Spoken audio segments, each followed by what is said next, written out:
everyone, today we're going to be making our own refried beans from our Instapot you can use. So what we need to do first is I'm going to make some chicken broth. I don't have any chicken broth on hand. I have bouillon cubes to make chicken broth. My store was out of chicken broth, but they were not out of the cubes. So once this is boiling, I'm going to go ahead and add my cubes to here. You're going to want 4 cups in the end of broth, whether that be box broth, canned broth, or with the bouillon cubes. It doesn't matter, just so long as you have 4 cups. So if you can find it in your store right now, go ahead and get yourself some chicken broth, or if you have some on hand, then this is going to be a good recipe for you. The ingredients that you're going to want to use, other than the chicken broth of course, is going to be oregano. I just have the box in here of the bouillon cubes, garlic, minced garlic, ground cumin, chili powder, olive oil, and of course pinto beans. You're going to need 1 pound of pinto beans. I have seen recipes where they add onions, but I don't like onions, and my youngest son doesn't like onions. I know we should like them, but we don't like them, so we're going to do a recipe without onions, and I'm going to show you how to do that today. Alright, next up is you're going to take your beans that you have. You're going to rinse them and drain them. So the reason you're doing that is there can be imperfections in the beans, there could be tiny stones in the beans, whatever have you. Just rinse them in some cold water and then go ahead and put them back in a container.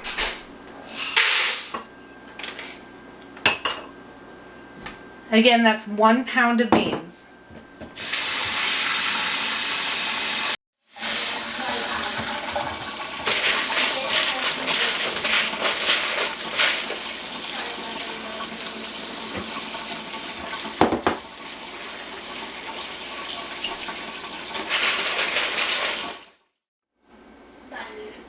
Alright, so I'm going to add in my garlic, 4 cloves,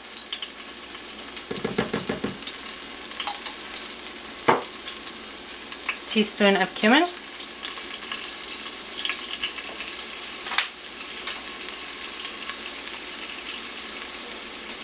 teaspoon of oregano, and a teaspoon of chili powder.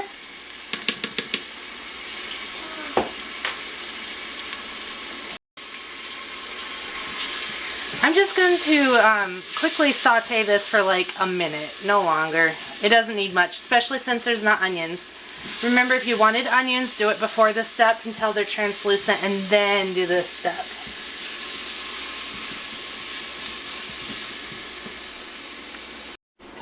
Alright, at this point I'm going to add in my 4 cups of chicken broth that I did on the stove. And I made a mess. There we go. I'm also going to add in my pound of pinto beans. It smells really good already. I'm just going to kind of stir it just a hair, just to make sure everything's evenly distributed. Alright, at this point you're going to go ahead and put your lid on. Have it on your pressure setting, whatever that is on your kind of pot. Set it on a high setting. I have limited settings that I can work with, so I'm doing a poultry setting, but by all means, if you can do a high setting on yours, then go ahead and do that. I like mine more smooth. I don't like chunky refried beans, so I like mine really smooth. So I'm going to go ahead and go for 50 minutes. If you like yours a little bit more chunky or anything like that, you're going to go for probably around 40-45 minutes. It's something that you're going to have to play with, but I'm doing 50 minutes. So I'm going to set it to poultry and go up to 50 minutes. And I'm going to go ahead and hit start. Once this is done, you're going to let it do a natural release. Natural release means you're not going to vent it. You're going to leave it just how it is and let it do its thing. It's going to take probably around 20 minutes-ish, somewhere around there. Once we get to that point, I will come back and I'll let you know what we do for the next part. But it's really simple. That's it. It's in there and it just has to sit there for 50 minutes. So, Okay folks, for your next step, you are going to have your strainer, your colander, and some sort of container underneath to catch some of the liquid from the beans. Go ahead and dump them in there and strain them out, but save the liquid. Alright, so we're going to start with our immersion blender.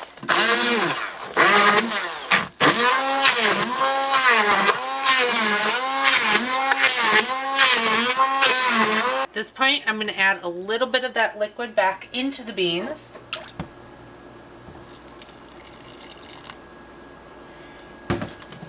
And like I said, I'm just going to keep doing this until I get the consistency I like.